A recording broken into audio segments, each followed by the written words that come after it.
किसी गांव में एक धोबी अपने गधे के साथ रहता था। वह रोज सुबह अपने गधे के साथ लोगों के घरों से गंदे कपड़े लाता और उन्हें धोकर वापस दे आता। यही उनका दिन भर का काम था और इसी से उसकी रोजी रोटी चलती थी। गधा कई सालों से धोबी के साथ काम कर रहा था और समय के साथ साथ अब वह बूढ़ा हो गया था।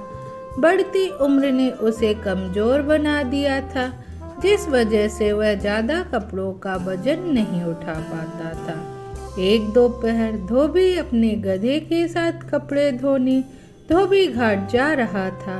धूप तेज थी और गर्मी की वजह से दोनों की हालत खराब हो रही थी। गर्मी के साथ साथ कपड़ों के अधिक वजन होने के कारण गधे को चलने में परेशानी हो रही थी।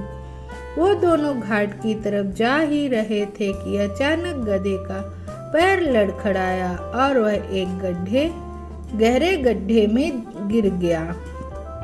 अपने गधे को गड्ढे में गिरा देख धोबी घबरा गया और उसे बाहर निकालने के लिए जतन करने लगा। बूढ़ा और कमजोर होने के बावजूद गधे ने गड्ढे से बाहर निकलने में अपनी सारी ताकत लगा दी, लेकिन गधा और धोबी दोनों कामयाब नहीं हो पाए। धोबी को इतनी मेहनत करते देख कुछ गांव वाले उसकी मदद के लिए पहुंच गए, लेकिन कोई भी उसे गड्ढे से बाहर नहीं निकाल पाया। तब गांव वालों ने धोबी से कहा कि गधा अब बूढ़ा हो गया है, इसलिए समझदारी इसी में है कि गड्ढे में मिट्टी डालकर उसे यहीं दफना दिया जाए। थोड़ा मना करने के बाद धोबी भी इस बात के लिए राजी हो गया।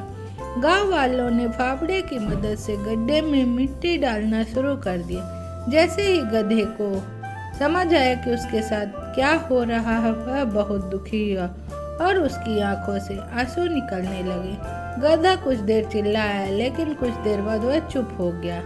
अचानक धोबी ने देखा कि गधा एक विचित्र हरकत कर रहा था। जैसे ही गांव वाले उस पर मिट्टी डालते, वह अपने शरीर से मिट्टी को नीचे गड्ढे में गिरा देता और उस मिट्टी के ऊपर चढ़ जाता। ऐसा लगातार करते रहने से गड्ढे में मिट्टी भरती रही और गधा उस पर चढ़ते हुए ऊपर आ गया। अपने गधे की इस चतुराई को देखकर धोबी की आंखों में खुशी के आंसू आ गए और उसने गधे को गले से लगा लिया। कहानी से हमें सीख मिलती है कि मुश्किल से मुश्किल परिस्थिति में भी आप अपने बुद्धि का प्रयोग कर कठिनाइयों को पार कर सकते हैं।